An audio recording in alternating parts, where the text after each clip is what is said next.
Welcome back to the channel, guys. I am at a red light. I'm headed back home. Yes, I was a little bit late today, but in the event of getting there, one of the jobs that I was given was a no start. What kind of car was this? Challenger. No start, okay? But the problem is it won't even crank, okay? So it won't crank. It's dead, all right? No juice at all. Now, what do? I go in the shop. Where the hell is my jump box? I need my jump box. Can't find my jump box. Where is it? Who got it? Ding, ding, ding, ding. JT, wake up! I know it's 10 o'clock in the morning, but I forgot, ladies and gentlemen, I drove my Cherokee and my jump box is in my freaking PT Cruiser. So what do I have to do? Get back cool, jump in my Cherokee, run to the house, which is only, ladies and gentlemen, 5 minutes away. All right, and get my jump box. So that's where I'm headed, guys. I figure I'll fire the camera up and entertain myself. You know, people always look at me like, this fool talking to himself. No, I'm shooting a freaking video. Leave me alone. All right, guys, so hang tight. I'm almost there. It's a lot of construction work going on. So let me shut this camera down. Police up here. I don't know if it's against the law to, I know it's against the law to talk on your phone. I don't know about, I don't know. Let me turn this around. Yeah, I'm almost here. I cannot believe I forgot it. Actually, not that I forgot it, just that it stays pretty much in this car, in my PT Cruiser. But it's a much needed tool, guys. So hold tight. Let me get this. I gotta get back to the shop.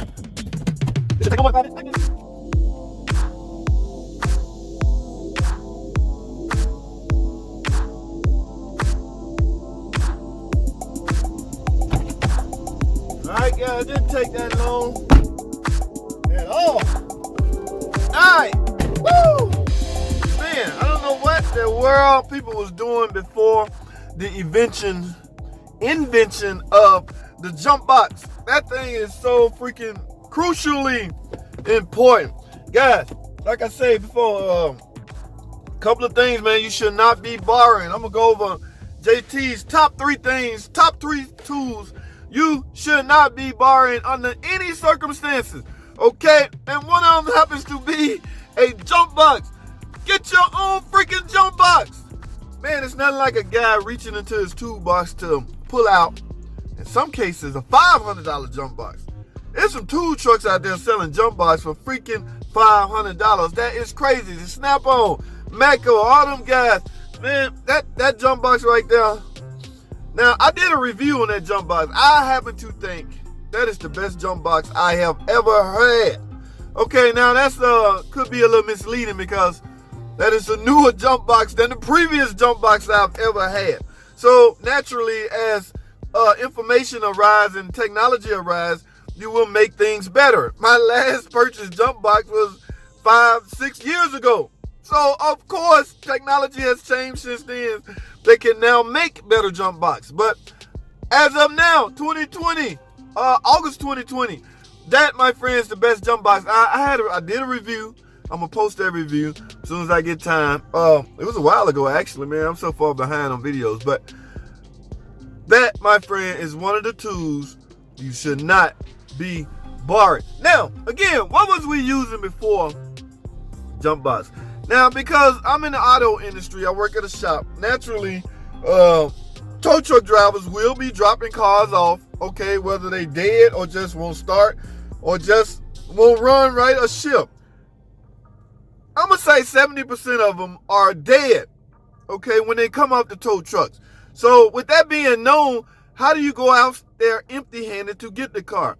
You don't. I'm trying to remember, was I going out there with freaking jumper cables? No, I don't know. I can't remember back that far. What was I doing? The portable jump box, okay, yes, they've been out a while. They was once real freaking huge.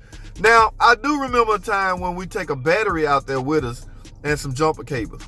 Yes, I can remember back that far. In fact, I converted a battery into a jump box, built cables onto the terminals, and the other end was merely clamps. I would go out there to dead cars. Dead cars is nothing new, guys. They've been around for years. tow truck drivers drop off dead cars in a minute. It's up to you to figure out how to get it started and get it inside your shop, because nobody wants to freaking push or pull a car into the shop. Okay? So, yes, I would go out there with a battery, cables hooked onto it, jump it off, and fit a jump off, and drive it in. I remember those days. Okay? Now, as time progressed, the huge size jump box showed up. Okay, we was using those. Now they up to the real compact size jump box. About this size, people. This freaking size jump box are out now. I don't know about those. Do anybody got any experience with those? One cat told me he can jumpstart his huge diesel truck with it. I don't know. It's all about amperage, I guess. Cold cranking amp. Because in the morning or whenever you go to start a car, it's basically new to the jump box. So is it considered this a cold cranking? This is a cold crank. Okay. Does cold cranking amp factors into that equation as far as will it start? I don't know. Who has a small compact jump box that can give us some information? Put it in the comment. I want to know because I will be getting one soon just to keep in the glove box. I'm in my wife's Cherokee right now. I would love for her to have a compact jump box in the glove box. I will train her on how to use it in the event the battery is dead.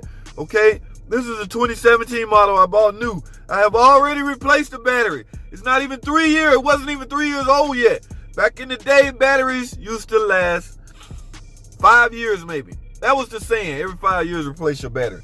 Okay? Not anymore. All right, guys. I've been sitting here. I got my jump box. Let me get back to the job. I'm sure they waiting on me. All right. JT is on the way back to the rescue. Yeah, man. You give me a car that won't start, and it's a waiter. I think they took the customer home, but I had to sneak home. Y'all know I'm 5 minutes away from the job. I had to sneak home and go to my lovely PT Cruiser and get my jump box out of it because I am in the Cherokee today. All right, guys. So, yeah, I don't really need to be filming and driving. So I won't. All right, guys. That's all I have, man. I'm on my way back to the shop. Let me jump this thing off and see why. We'll see what the problem is. A lot of times when people trying to start their car, they keep starting it until the battery dies. If it's a no start, not a no crank. I'm gonna do a video on these. What is with this guy? On these complaints, guys. We gotta get these complaints accurate, okay? You can't come into the shop and tell you my car spins over, but it won't crank. No, that is the same freaking thing. You can't come to the shop and say, well, when I turn the key, nothing happened, but it's spinning over. Okay, so I'm going to do a video for consumer alert video. We got to get these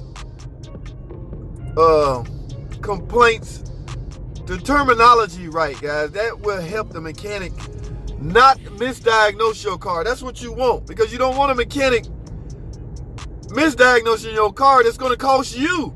Yeah, the shop is going to weasel their way out of it based on what you told them. So don't go in saying my car spins over, but it won't crank at all.